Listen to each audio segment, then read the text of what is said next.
আসসালামু আলাইকুম রহমতুল্লাহি বরকাত। আমি কারো আপন হইতে পারলাম না, কারোই না। এই কথাটার অর্থ আছে, কেন আমি আপন হইতে পারলাম না। দিতে বালা যদি দিতে পারি তখন বালা, না দিতে পারলে আমি খারাপ। এ কারণে বললাম আমি কারো আপন হইতে পারলাম না।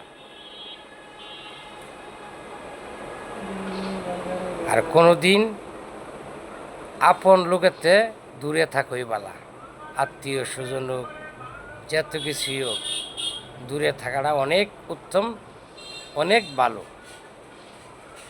কাছে থাকবেন, জাইল্লা পুইরা আংরা হইয়া মরবেন, আগুনে পুইরা মরবেন। দূরে থাকবেন, সবাই আপন লোকেতে দূরে থাকবেন। কথাটা স্মরণ করবেন, আমি কারো আপন হইতে পারলাম না। কেন পারলাম না? দিতে পারলে ভালো, না দিতে পারলে খারাপ। এ কারণে বললাম কারো আপন হইতে আমি পারলাম না।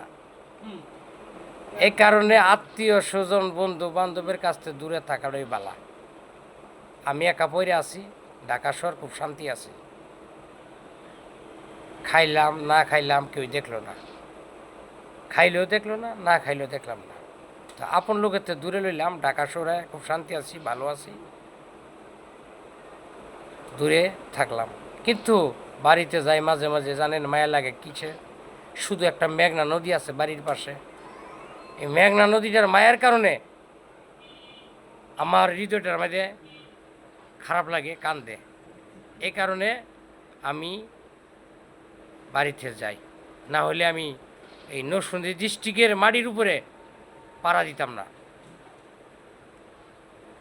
মাটির উপরে পাড়া দিতাম না।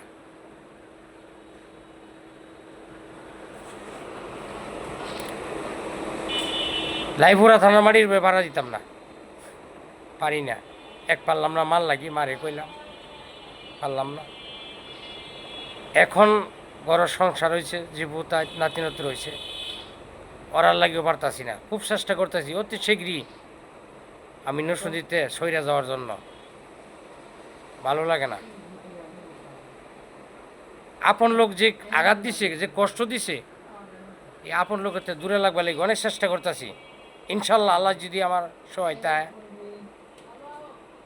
আল্লাহ যদি দয়া করে, তাহলে আমি আপন লোকের কাছ থেকে দূরে যাবো, অনেক দূরে চলে যাবো, আপনের ধারে কাছেও যাবো না। বেশি কথা বলবো না, রাইবেও কথা